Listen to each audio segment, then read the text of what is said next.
The afternoon streets were alive with noise and motion as Maya Carter pushed her old mountain bike through the maze of traffic. Her messenger bag bounced against her back, packed full of legal documents that had to reach the courthouse before it closed. At 24, Maya had mastered the art of weaving through city chaos. Being late wasn't an option. Every delivery meant rent money, groceries, and her grandmother's medicine. In the middle of the intersection, a sleek black sedan sat stalled, its hazard lights blinking faintly in the sunlight. Inside, a man in a tailored suit clutched his chest, his face twisted in pain. His lips moved, but no sound carried beyond the closed windows. Dozens of people streamed past, a few glancing at the car, most glued to their phones, none stopping to help. The man pressed his hands against the glass, leaving fogged smudges as his breathing grew shallow. Sweat rolled down his forehead, while the agony in his chest intensified. Maya slowed, something about the car's stillness tugging at her instincts. She squinted through the tinted windows and saw him, slumped forward, clutching his chest, fumbling for his phone. Their eyes met. His were wide with terror, silently begging. His lips shaped one word again and again: help. Her pulse quickened. She hopped off her bike and knocked hard on the window. "Hey! Are you okay?" The man shook his head violently, pointing first to his chest, then to the door handle. Locked. Maya turned, shouting to a cluster of office workers waiting for the light. "This man needs help." They looked, then hurried across the street when the light changed. "Call 911, she begged a woman nearby. The woman glanced, shrugged, and kept walking. Panic surged. The man's skin was turning gray, his breaths uneven and shallow. Maya had seen this before, her grandfather's heart attack years ago. This man was dying, and no one else cared. She sprinted back to her bike, adrenaline flooding her system. Grabbing it by the frame, she raised it above her head and slammed it against the passenger window. The glass cracked in a spiderweb pattern but held. She swung again. This time, the window burst apart into glittering fragments across the leather seat. Bystanders froze, but still no one stepped forward. Maya reached inside, unlocked the door, and pulled it open. The man was nearly unconscious, his breathing ragged, lips tinged blue. Her brief months in nursing school had taught her CPR, knowledge she never thought she'd need like this. "Sir, can you hear me?" she asked, shaking his shoulder gently. His eyes flickered open. "Can't breathe," he whispered. She yelled again, louder, fiercer. "Somebody call 911 right now!" A teenage boy finally raised his phone, dialing. Maya eased the man back in the seat, checking his pulse, weak, erratic. His airway needed to stay open. She had no time to hesitate. With effort, she slid him from the car onto the hot pavement. People circled around, watching. Not one helped. Dropping to her knees, she placed her hands in position on his chest. She inhaled sharply, then began compressions, pressing hard and fast. 1, 2, 3, 4. She counted out loud, sweat already streaking her face. After 30 compressions, she tilted his head, gave 2 breaths, and went back to compressions. Sirens wailed faintly in the distance, but she knew minutes meant everything. Her arms trembled, her muscles burned, but she didn't stop. At last, he coughed faintly, eyes fluttering open. His breathing steadied, though faint. Relief surged through her. The paramedics rushed in, taking over, peppering her with questions as they lifted him onto the stretcher. She explained what she had done. One paramedic looked her in the eye and said, "You saved his life." A few more minutes, and it would have been too late. Then the ambulance was gone, sirens fading, leaving her with shattered glass, a dented bike frame, and shaking hands. She wiped her forehead, checked her bag, and climbed back onto her damaged bike. Rent was due tomorrow. Deliveries still had to be made. But as she pedaled away, one thought haunted her, the desperate look in that man's eyes, and the way everyone else had walked by. What Maya didn't know was that the man she had just saved was Michael Whitmore, the CEO of one of the largest tech companies in the country. And he would never forget the young woman who smashed through his car window when no one else dared to. Michael opened his eyes to the steady beeping of hospital machines and the sharp scent of antiseptic. The cardiac care unit was quiet except for nurses' footsteps padding softly through the halls. His chest ached from the stents placed in his arteries, but he was alive. "Mr. Whitmore, you're awake," said Dr. Patricia Coleman, the cardiologist overseeing his recovery. "How are you feeling?" "Like I got run over," Michael rasped, his throat dry. "But grateful." "You're extremely lucky," she told him. "It was what we call a widowmaker. Your main artery was completely blocked. Without immediate CPR, you wouldn't have survived." Michael nodded faintly, the memories coming back in fragments, the suffocating panic, his useless phone, the feeling that death was moments away. And then her. The young woman at his window. The stranger who wouldn't walk by. "The woman who helped me," he said. "Do you know anything about her?" "I need to thank her." Dr. Coleman shook her head. "She left before the ambulance arrived. Paramedics said she was a young black woman, on a bike. That's all they know. She didn't leave her name." 3 days passed, and still Michael couldn't stop thinking about her, the woman who had acted without hesitation, who had given him back his life. While everyone else ignored him, she had saved him. His assistant, Rebecca Torres, visited daily with flowers and company updates. The media had covered his heart attack, headlines shouting about the CEO of Whitmore Industries collapsing downtown. But Michael wasn't thinking about the news. He was thinking about her. "Rebecca," he said one afternoon, "I want you to find the woman who saved me." Rebecca nodded, pulling out her tablet. "What do we know?" Michael's voice softened. "Not much. Mid-20s, black, mountain bike, probably a courier. She knew CPR. She wasn't afraid to act when no one else did. I could reach out to the media," Rebecca offered. He shook his head firmly. "No. She didn't do this for publicity, and I won't cheapen it by turning it into a stunt. Find her quietly." Rebecca smiled slightly. She'd worked for him long enough to know when he meant it. "I'll start with courier companies downtown. Someone will recognize her." By the time Michael was discharged, his body was healing, but his thoughts never left the nameless stranger who had shattered his car window and pulled him back to life. A week later, Rebecca found her lead. At a small bike messenger company, the owner nodded at the description. "Sounds like Maya Carter. Hard worker. She's with us part-time, but she's out on a run right now." When Maya returned from her shift, the boss handed her a card. "Someone was here asking about you. Said you saved a life. Wants you to call." Maya looked down at the elegant card.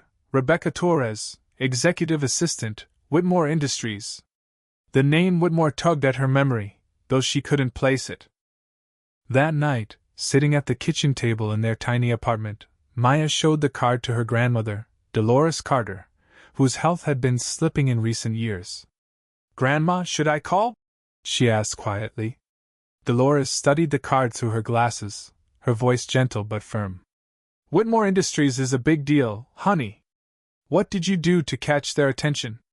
Maya finally told her the full story: the car, the man clutching his chest, the broken window, the CPR. She'd brushed it off before, just saying she helped someone. But now, recounting it in detail, even she realized how extraordinary it sounded. Dolores squeezed her granddaughter's hands with her weathered fingers. "Baby, sometimes the right thing we do changes everything. Maybe this is one of those times. Child, you saved a man's life. That's not nothing, that's everything."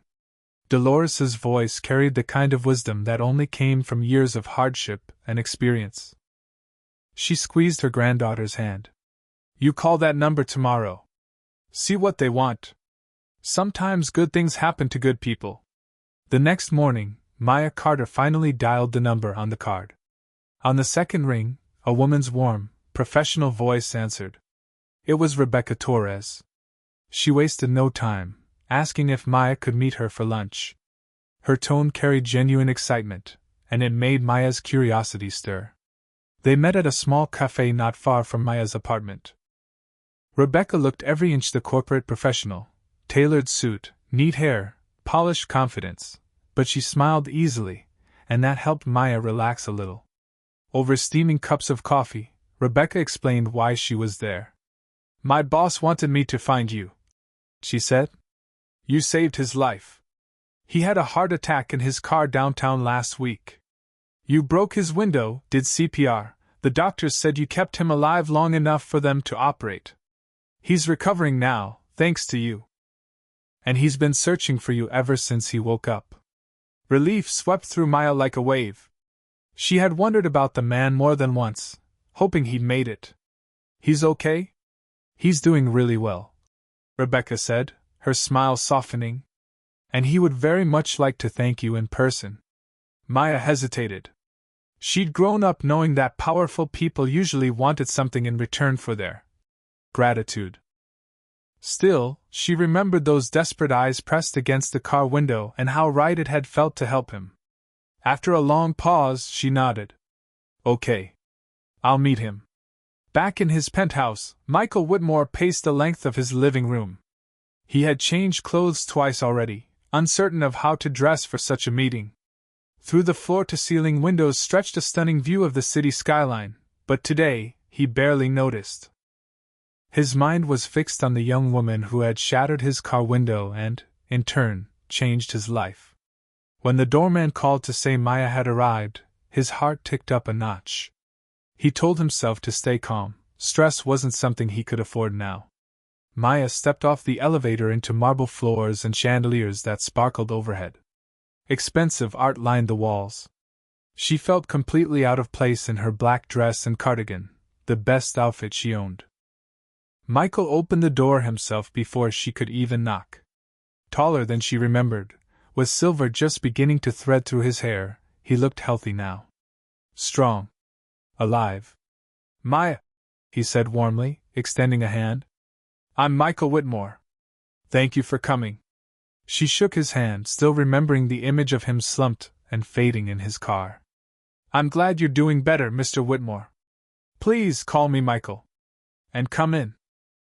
He had set out coffee and pastries from the city's best bakery. They sat across from one another, sunlight spilling across the polished wood floors. Michael studied her quietly for a moment, as if trying to connect the brave, decisive stranger from that day with the thoughtful young woman now sitting across from him. "I owe you everything," he said finally, voice low but steady. "The doctors told me, without you, I wouldn't be here.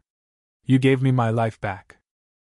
Maya shifted, uncomfortable with so much gratitude. Anyone would have done the same. Michael shook his head.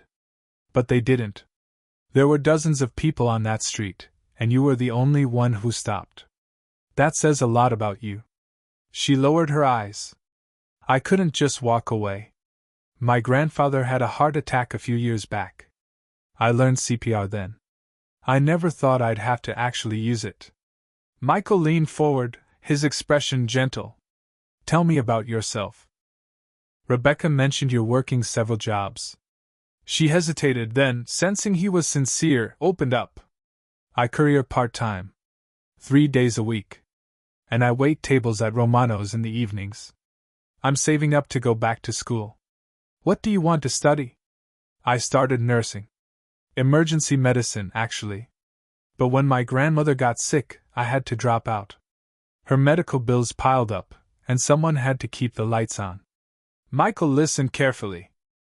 He thought about how, when he was her age, he had never once had to worry about whether there'd be food on the table, or enough money for medicine. "And if you went back to school, how long would it take? Full-time? Maybe 2 years. But I can't stop working. Part-time, it'd be much longer." Michael sat quietly for a moment, letting it all sink in. She had saved him while carrying the kind of burden most people would crumble under. "Maya," he said at last, "I want to do something for you." "It's the least I can do." Immediately she shook her head. "No. That's not necessary. I didn't help you expecting anything back." "I know," he replied gently. "And that's exactly why I want to. You've got qualities I can't teach: courage, compassion, instinct. My company needs people like you. I'd like to offer you a position at Whitmore Industries. Her eyes widened. Mr. Whitmore, I mean Michael, I don't know anything about business or technology. You'd learn. We have training programs. I'd personally make sure you had the support you needed. It would pay 3 times what you're making now, with full health coverage for both you and your grandmother. The weight of that statement nearly took her breath away. With that kind of stability, she could pay her grandmother's debts, get her the best doctors, maybe even save for school again. But why? She whispered. Why would you do this for me? He smiled softly. Because you reminded me of the kind of person I want to be, and the kind of people I want around me. You saved me without hesitation. That's the kind of heart money can't buy. I need time to think about it, Maya said finally. Of course. No pressure. He handed her a folder from his desk. All the details are in here. Salary, benefits, job description. Look it over. Whatever you decide, I'll always be grateful. When she left, clutching the folder in the elevator, her mind spun. That night at home, she spread the papers out on the little kitchen table while Dolores stirred a pot of soup on the stove. What's all this, baby? Dolores asked, peering over. Maya explained the offer. Dolores's eyes widened, then narrowed with suspicion. That's a lot of money. What does he want in return? He says nothing. Just wants to thank me. Dolores sat beside her. Rich folks don't usually give things away without strings. You be careful. But what if it's real, Grandma? What if this is our chance to finally move forward instead of barely scraping by? Dolores took her granddaughter's hands gently. You helped that man because it was right. If he wants to help you now for the same reason, maybe you should let him. Just keep your eyes open. Don't lose who you are. Over the next 2 days, Maya researched everything she could about Whitmore Industries and Michael himself. The company had a reputation for treating employees well and supporting community programs. Michael was known for charity and integrity. Slowly, her doubts faded. Finally, she called Rebecca back and accepted the position. Her first day at Whitmore Industries felt like stepping into another world. The gleaming glass building reflected the morning sun, and the lobby buzzed with energy. Contemporary art filled the walls, and employees chatted over coffee in sleek lounge spaces. Rebecca was waiting at the security desk with a smile, handing Maya her new badge. Michael wanted to greet you himself, but he's tied up with the board today. He asked me to make sure you have everything you need. The community outreach department filled an entire floor. Open workspaces, glass conference rooms, and walls decorated with photos from volunteer projects made the atmosphere feel alive and purposeful. For the first time in a long time, Maya let herself hope that maybe, just maybe, her life was about to change. The community floor was bright and open, sunlight streaming through the tall windows that looked out over the city. It didn't feel like an office, it felt alive, full of energy. This is your spot, Rebecca said as she led Maya Carter to a desk already set up with a new computer, fresh supplies, and even a little potted plant. And this is Sandra Williams, our Director of Community Outreach. She'll be your supervisor. Sandra, a woman in her 50s with a kind face and a smile that instantly made people feel at home, extended her hand. Welcome, Maya. I've heard wonderful things about you. The morning flew by as Sandra introduced her to the team and explained the department's projects. They organized free health screenings, set up volunteer programs for nonprofits, and managed scholarships for students chasing careers in healthcare and technology.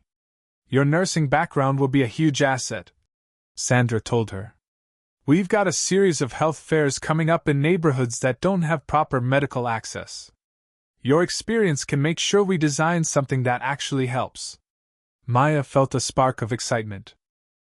This was exactly the kind of work she wanted, something meaningful, something that mattered.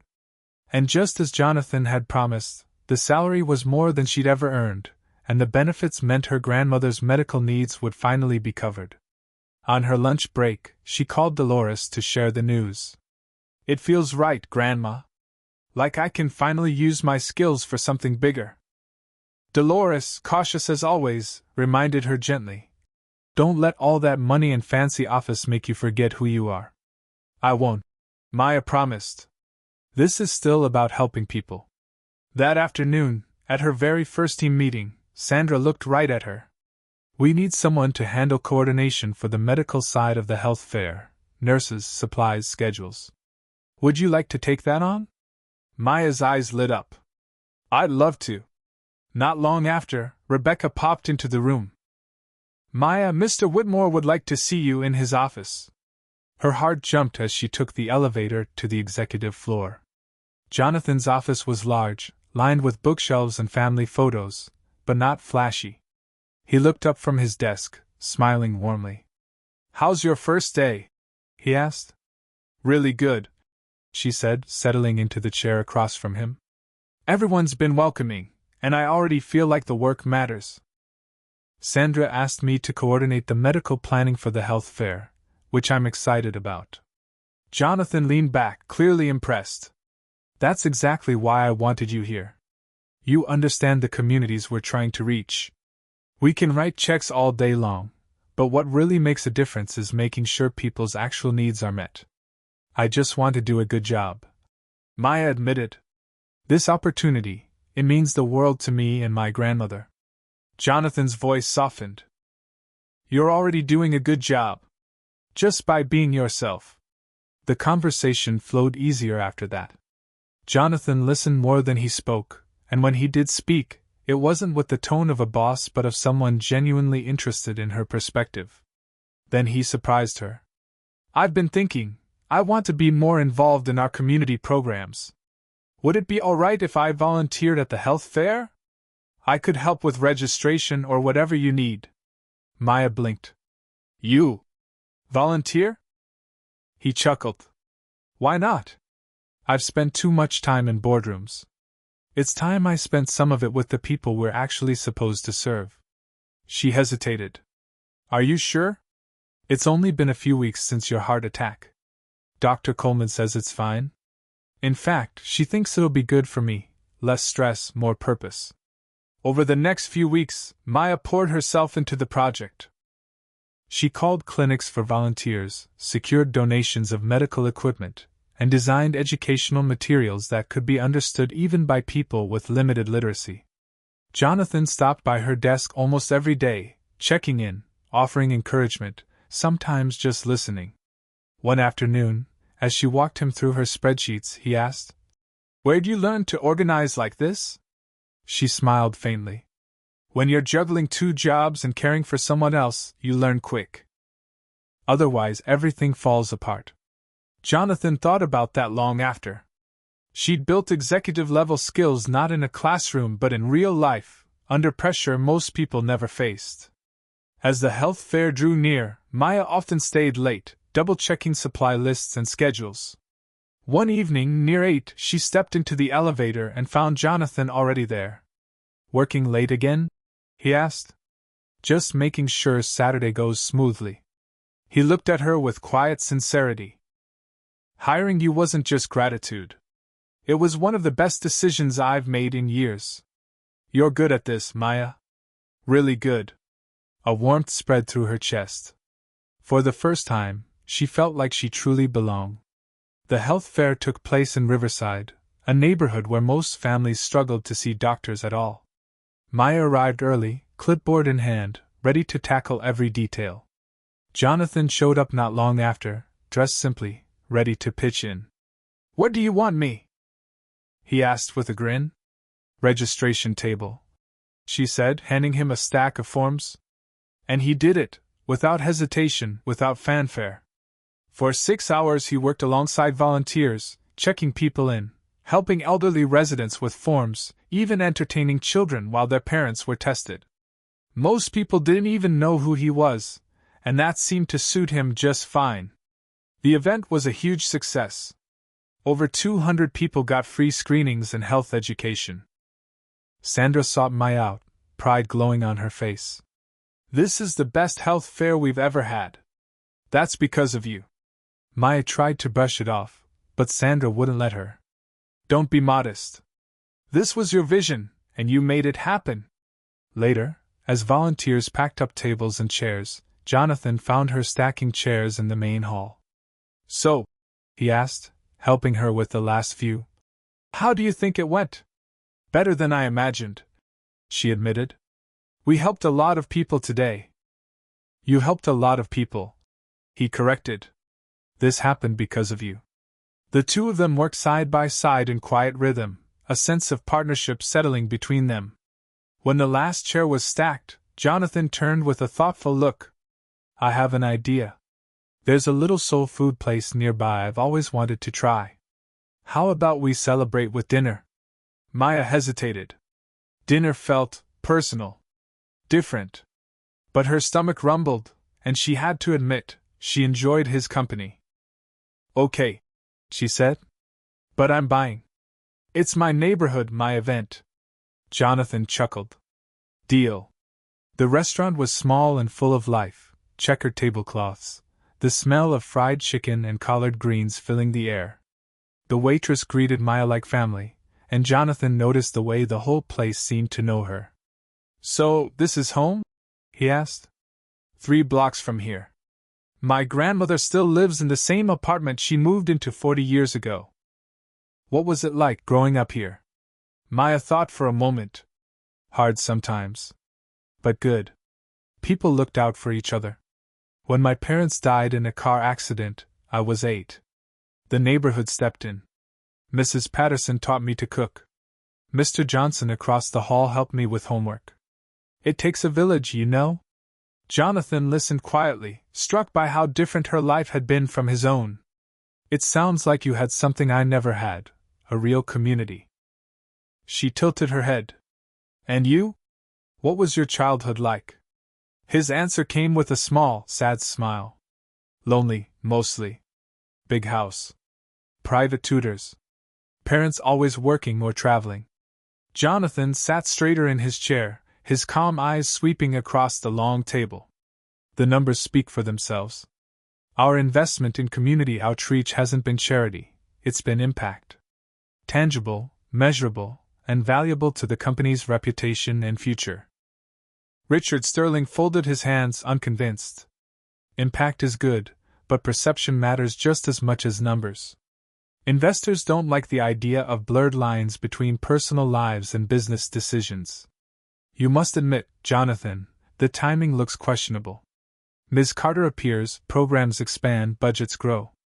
The story practically writes itself. Patricia Hoffman glanced around the table. We aren't here to punish generosity, but we do need assurance that this relationship isn't clouding your judgment. Jonathan's jaw tightened, but his voice remained steady. Let me be clear, Maya has earned every responsibility she's taken on. Her initiatives have been innovative and effective.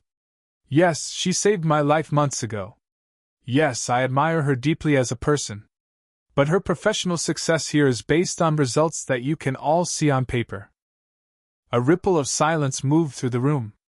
Some board members shifted uncomfortably, others avoided his gaze. Sterling, however, leaned forward. So, you are confirming there is a personal relationship? Jonathan didn't flinch. Yes. I won't deny it. I won't hide it. But it does not compromise my decisions as CEO. The tension thickened in the air. A few members scribbled notes. Sterling's lips pressed into a thin smile, as though he had caught Jonathan in a trap. And what about the future? Sterling pressed. Suppose this relationship ends badly. Suppose Ms. Carter's programs falter. What then? Can you honestly say your judgment won't be questioned again? Jonathan took a slow breath. He thought of Maya, her steady hands giving CPR on that street, her determination at the health fair, the way she looked at him with both trust and challenge. He thought of how she had changed him, reminded him of his own forgotten purpose. I can't promise that people won't question, he said finally. But I can promise that my decisions will continue to be based on the best interests of Whitmore Industries. Maya's work stands on its own merit. And if you strip everything else away, if you doubt me, if you doubt her, the results are still undeniable. Our company is stronger because of these programs. Because of her leadership. The room went quiet again, but this time the silence felt heavier, more thoughtful. Patricia Hoffman exchanged a look with two other members and gave a small nod. Jonathan, she said softly, what you've outlined is compelling. But we must also protect the company from reputational harm. Perhaps a formal review of Ms. Carter's role would help ease concerns. Independent evaluation of her work, separate from your influence. Jonathan's eyes narrowed slightly. He didn't like the implication, but he saw the sense in it. If Maya's work was evaluated on its own, it would prove what he already knew: she was remarkable. Fine, he said at last. Review her work. Interview the partners we've served, the communities we've helped. Look at the data, look at the lives changed. Judge her by that, not by who she spends her evenings with. Sterling didn't look satisfied, but several heads around the table nodded in agreement. For the first time in the long, tense meeting, Jonathan felt a flicker of hope. Meanwhile, across the city, Maya sat at her desk, her stomach twisting. She knew the board was meeting. She knew her name was being spoken in rooms she couldn't enter. And though she believed in the work she'd done, she couldn't shake the fear that everything she had built might collapse, not because of her mistakes, but because she dared to fall in love with the wrong man at the wrong time. That night, when Jonathan finally walked into her apartment, he looked exhausted but steady. They're going to review your work independently, he told her, sitting beside her on the couch. Maya's heart dropped. So they don't trust you. Or me. They'll see the truth, Jonathan said firmly. They'll see what I see. But Maya wasn't sure if that truth would be enough, not in a world where perception could outweigh reality, and love could look like scandal in the wrong eyes. Dolores smiled, her expression softening, her lined face lit with quiet conviction. Baby, I don't just think you should stay with him. I think God, or fate, or whatever you want to call it, put him in your path for a reason. You saved his life, but maybe he's here to help you live yours to the fullest. Real love doesn't come along every day, and when it does, it's worth fighting for. Maya blinked back tears, her heart aching with both hope and fear. But Grandma, what if I'm not strong enough for this? What if all the gossip, the rumors, the board, all of it, what if it crushes me? Dolores leaned down, her hand cupping Maya's cheek the same way she had since Maya was a little girl. Child, you've carried this family on your shoulders since you were 18. You worked 2 jobs, gave up your schooling, and still never complained. Don't you dare tell me you're not strong enough. You've already proven you are. Now it's time to believe it yourself. Maya let out a shaky laugh, the heaviness in her chest lifting just a little. Her grandmother always had a way of cutting straight through the noise to the truth. I don't know what I'd do without you, Maya whispered. You'll never have to find out, Dolores said softly. But one day, you'll be the one giving this advice to someone else. Remember this, don't let fear steal your blessings. That night, as Maya lay awake in bed, her grandmother's words echoed through her mind. She thought about Jonathan, his steady voice in the boardroom, his laughter when he relaxed, the way he looked at her as if she was the only person in the world. She thought about the work she loved, the programs that were changing lives, and how easily it could all slip away if she walked away from him. By the time the sun rose the next morning, Maya felt clearer than she had in weeks. The path forward wasn't easy, but it was hers to claim. She would not let fear dictate her choices, not in love, not in her career, not in her life. When Dolores finally leaned back in her chair, her eyes softened in a way that told Maya everything she needed to know. I think you should bring him here, she said firmly. If this man wants to be part of our family, he needs to sit at my kitchen table and let me look him in the eye. The very next evening, Maya picked up the phone, her stomach tight as she invited Jonathan to dinner. He accepted immediately, though she could hear the nervous edge in his voice. He knew how important Dolores was, and he wanted more than anything to make a good impression. Jonathan showed up right on time, dressed simply in a button-down shirt and slacks, carrying a bouquet of flowers for Dolores and an apple pie from a bakery he'd researched that morning. He walked into that small apartment not as a CEO, but as a man hoping to be accepted. "So you're the one who's been keeping my granddaughter up at night worrying," Dolores said bluntly, ushering him inside. Jonathan smiled, not defensive, just honest. "I hope I can help put some of those worries to rest." Dinner was humble but full of love: fried chicken, mashed potatoes, green beans, and cornbread that Dolores had made from scratch despite her arthritis. Jonathan ate with genuine appreciation, complimenting the food without sounding rehearsed. Halfway through the meal, Dolores leaned forward. "Maya tells me you had a heart attack." Jonathan nodded. "Yes, ma'am. The serious kind. Your granddaughter saved my life." "She's always been one to take care of others," Dolores replied, her voice tinged with both pride and concern. "Sometimes I worry she forgets to take care of herself." Jonathan met Maya's eyes, hearing the message beneath Dolores's words. "I care about her happiness and her dreams," he said softly. "I would never want to hold her back." Dolores studied him carefully. "And what do you think those dreams are?" Jonathan set down his fork, answering without hesitation. "To help people. To use her skills and her compassion to make healthcare accessible to those who need it most. My hope is to support those dreams in every way I can, and to learn from her about what it means to truly serve others." Later, while Maya washed dishes, Dolores called Jonathan into the living room. "The test wasn't over.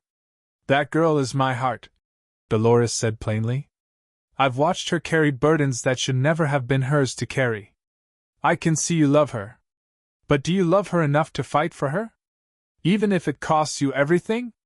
Jonathan's answer came steady and sure. "Yes. Even if it costs me everything." For the first time that evening, Dolores smiled. "Then you might just be worthy of her." When Maya returned, she found them talking like old friends, about neighborhood clinics, cultural sensitivity, and ways to expand community health programs. Jonathan listened more than he spoke, taking mental notes like a student. By the end of the night, Dolores hugged Jonathan warmly at the door. "Come back soon," she told him. "Next time, I'll make my sweet potato pie." As they walked to his car, Maya teased, "She likes you." Jonathan chuckled, his eyes bright. "She told me I might be worthy of you. That's probably the best compliment I've ever had." Driving home, Jonathan felt something new: belonging. Dolores hadn't just tested him, she'd given him her blessing, along with a reminder of the responsibility he carried. Love wasn't just about two people being happy. It was about being willing to stand together against the world when the world wasn't welcoming. By Monday morning, Jonathan had made up his mind. He arrived at the office earlier than anyone else, his determination clear. The conversations with Dolores had stripped away his doubts. He would no longer let fear or politics dictate his choices. His first call was to Rebecca, asking her to schedule an emergency board meeting that afternoon. His second was to HR, requesting the consultant's final report on Maya's programs. By noon, Jonathan had the results in hand, and they were stronger than even he expected. Over 1,500 people served in 6 months. Measurable improvements in health outcomes. Glowing community feedback. And all at a lower cost per person than comparable programs anywhere else. When the board gathered later that day, Sterling opened the meeting with the same sharp concerns. "We've already had calls from clients questioning whether Whitmore Industries can be trusted," he said. "This situation must be addressed." Jonathan listened calmly, letting each board member speak. When they finished, he rose and passed around copies of the report. "Before you judge, I want you to see the facts." The room grew quiet as the board members skimmed the data. Even the skeptics couldn't deny the numbers. "These results are impressive," Patricia Hoffman admitted. "But perception remains the problem." "Then let's change the perception," Jonathan said firmly. "No more hiding. No more whispers. We show the world what Maya has accomplished. We showcase her work, submit her initiatives for awards, and let her results speak for themselves." Sterling scowled.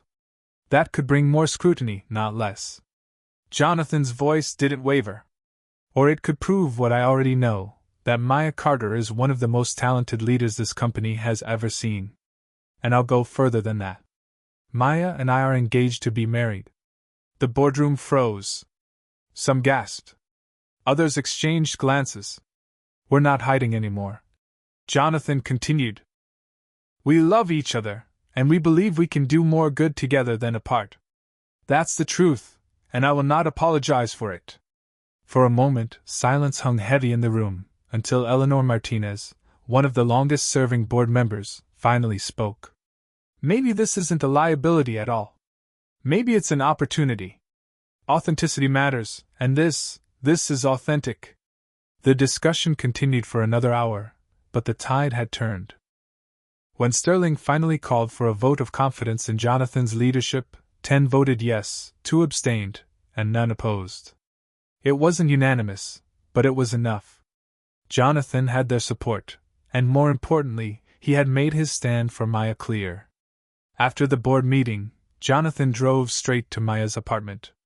He found her sitting on the small balcony, her knees pulled close to her chest as she gazed out at the city skyline. She looked up the moment he stepped outside. How did it go? She asked, her voice tight with worry. Better than I hoped, Jonathan said, lowering himself beside her. He reached for her hands, holding them gently. The independent review of your programs was outstanding. The board voted to keep supporting everything you've built. Maya let out a long, shaky breath. Relief washed over her like a wave. That's incredible, she whispered. Jonathan's lips curved into a quiet smile. And I told them we're getting married. Her head snapped toward him. You what? He reached into his jacket and pulled out a small velvet box. Opening it slowly, he revealed a diamond ring, simple, elegant, chosen with care rather than flash. Maya Carter, he said softly, his voice steady but full of emotion. Will you marry me? Will you build a life with me based on love and purpose? Will you help me keep becoming the man worthy of someone like you?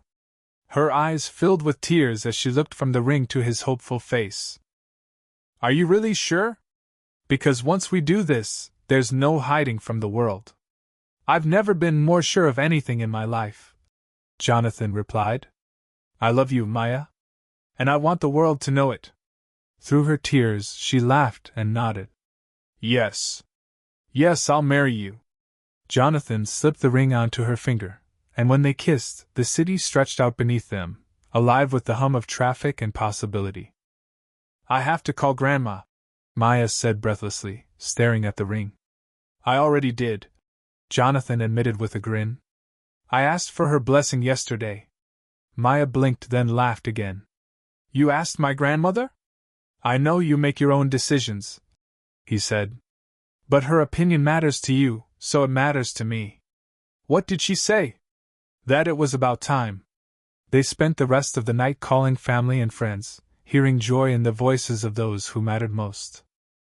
Even colleagues who had once doubted their relationship offered congratulations. By the time they lay together in Maya's small bed, whispering about their future, both of them felt a peace they hadn't known in months. I have one condition, Maya murmured sleepily. Anything. I want to keep working. I want to expand our programs and maybe go back to school part-time for my nursing degree. Jonathan kissed her hand. I wouldn't have it any other way. And I don't want to live in some giant mansion. I want us to stay grounded. Deal, he said. As long as we have room for your grandmother when she's ready to move in. Maya smiled in the darkness. I love you, Jonathan Whitmore. And I love you, future Mrs. Whitmore. 6 months later, spring sunshine filled the community center where they had first organized a health fair together. Now it was dressed in flowers and folding chairs for their wedding. Maya stood in a small preparation room, smoothing the simple gown she had chosen herself, elegant, understated, entirely hers. Dolores fastened a pearl necklace around her granddaughter's neck, the same necklace Maya's mother had once worn. You look beautiful, baby, Dolores said, her voice trembling with pride. Are you sure the dress isn't too plain? Maya asked nervously. You could wear a paper bag and that man would still think you're the most beautiful woman in the world, Dolores replied. The dress is perfect because it's you. Outside, guests gathered, neighbors from Maya's childhood block, Jonathan's business associates, friends from Whitmore Industries, and even people whose lives had been touched by the programs she built. It was the perfect blending of two worlds that had once seemed so far apart. Jonathan waited at the front of the aisle in a navy suit, his expression open and full of joy. Beside him stood Michael Chin, the HR director who had become a trusted friend. Sandra sat in the front row, practically glowing with pride. Rebecca, ever loyal, had flown back from vacation to help coordinate the day. Pastor Williams, who had known Maya's family for decades, led the ceremony. When Pete Rodriguez, the courier service owner, walked Maya down the aisle, Jonathan's eyes shone with tears. Their vows were simple but powerful. They promised to support each other's dreams, to face challenges together, and to use their blessings to serve others. When the pastor said, "You may kiss the bride," Jonathan did so with tenderness and gratitude, while cheers erupted around them. The reception stayed true to their values. Homemade food lined the tables, music spilled from neighborhood speakers, and laughter filled the hall. Jonathan raised a glass during his toast, his words heartfelt and unpolished. 6 months ago, I thought success meant profits and stock prices. I was wrong. Success is finding someone who makes you want to be better every single day. Maya showed me that courage isn't found in boardrooms, it's found in choosing love, even when it's hard. The room erupted in applause, the kind that comes when people know the words are true. Later that evening, Sandra announced something unexpected. Maya's community health programs had been nominated for a national award. The room roared with pride, and Maya felt overwhelmed, not just by recognition, but by how far she had come. As the night wound down, Maya and Jonathan slipped out to the balcony. The city glittered below, their guests still laughing and dancing inside. No regrets? Jonathan asked, his voice soft. None, Maya replied. This is exactly what I wanted. All of it. Even marrying a reformed executive who still needs a little guidance. Especially that part. He teased. They kissed under the stars, their future wide open. Months later, the Whitmore, Carter Foundation had already opened 3 clinics in underserved neighborhoods. Maya was back in school part-time, chasing her nursing degree while continuing her community work. Jonathan had reshaped Whitmore Industries into a model for socially responsible business, profitable, but with a purpose. Dolores lived nearby, her health steady, her wisdom still guiding them both. She often teased Jonathan about his rookie mistakes in community work, and he welcomed her advice like a second mother. One evening, Maya looked across the table at her husband, surrounded by stacks of grant applications. Do you remember when you asked me why I stopped to help you that day? She said. I do. You said anyone would have done the same thing. She smiled softly. I know now, that wasn't true. Not everyone would have broken that window. Not everyone would have chosen compassion. And not everyone would have turned gratitude into a life built on love and service. Jonathan reached for her hand, their wedding bands catching the light. We built this life together, Maya. That's what makes it real. Outside their window, the city pulsed with the rhythm of challenges and hopes. Inside, 2 people who had once been strangers held on to the love that had changed them both, and the world around them, forever.